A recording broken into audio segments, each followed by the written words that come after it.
Hi అండి. నమస్తే. నేను మీ Rama. Welcome back to our channel YVL creations. ఈరోజు రెసిపీ వచ్చేసి జీరా రైస్ అండి.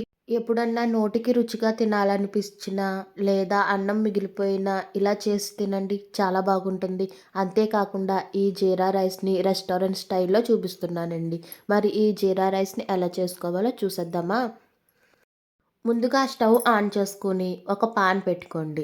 ఈ జీరా రైస్ని నెయ్యితో చేసుకుంటే టేస్ట్ చాలా బాగుంటుందండి. మీకు ఇష్టం లేకపోతే ఆయిల్తో అన్నా చేసుకోవచ్చు.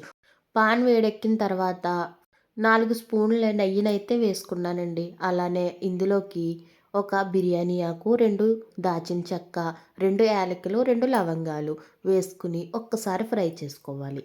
ఇవి బాగా ఫ్రై అయిన తర్వాత ఇందులోకే సన్నగా కట్ చేసుకున్న పచ్చిమిర్చిని కూడా యాడ్ చేసుకోవాలి. మీ స్పైసీకి తగ్గట్టయితే ఇక్కడ పచ్చిమిర్చిని యాడ్ చేసుకోండి. నేను ఒక 5 పచ్చిమిర్చిని యాడ్ చేసుకున్నాను. ఇవి బాగా ఫ్రై అయిన తర్వాత ఇందులోకి 2 టేబుల్ స్పూన్ వరకు జీలకర్రను కూడా యాడ్ చేసుకుని బాగా ఫ్రై చేసుకోవాలి. ఈ జీలకర్ర ఫ్రై అయిన తర్వాత ఇందులోకి సన్నగా చిన్నగా కట్ చేసుకున్న ఉల్లిపాయలను కూడా యాడ్ చేసుకొని మరొకసారి ఫ్రై చేసుకోవాలి.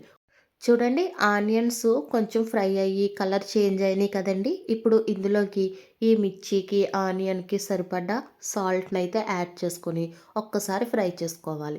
ఇలా సాల్ట్ వేసుకోవడం వల్ల పచ్చిమిర్చికి సాల్ట్ పట్టి అన్నంతో తింటే టేస్ట్ బాగుంటాయండి. ఇప్పుడు ఇందులోకి మనం రైస్ని అయితే యాడ్ చేసుకోవాలి. ఇక్కడ నేను 2 కప్స్ వరకు రైస్ని అయితే యాడ్ చేసుకున్నానండి. రైస్ యాడ్ చేసుకున్న తర్వాత ఒక్కసారి మొత్తం అంతా కలిసేలాగా బాగా కలుపుకోవాలండి. ఇలా రైస్ మొత్తం కలిసేలాగా కలుపుకున్న తర్వాత ఇందులోకి కొంచెం సాల్ట్ కూడా యాడ్ చేసుకోవాలి రైస్కి సరిపడా. ఆల్రెడీ మనం ముందు కొంచెం సాల్ట్ యాడ్ చేసాం, చూసుకుని వేసుకోండి. ఇలా వేసుకున్న తర్వాత మరొకసారి కలుపుకొని అన్నం వేడెక్కేంత వరకు కలుపుకోవాలండి. ఇప్పుడు మెయిన్ వచ్చండి జీలకర్ర పౌడర్ అండి.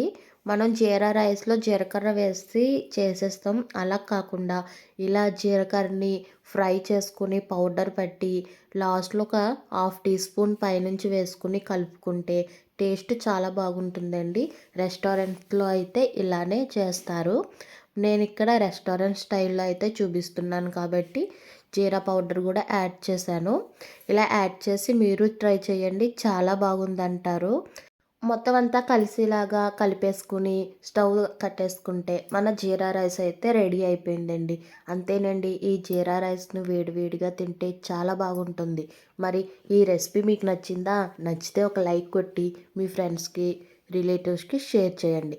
అంతేకాకుండా ఇప్పటివరకు నా ఛానల్ని సబ్స్క్రైబ్ చేసుకోకపోతే సబ్స్క్రైబ్ చేసుకోండి. మరిన్ని మంచి మంచి వీడియోస్తో మళ్ళీ కలుద్దాం. థ్యాంక్ యూ ఫర్ వాచింగ్ అండి.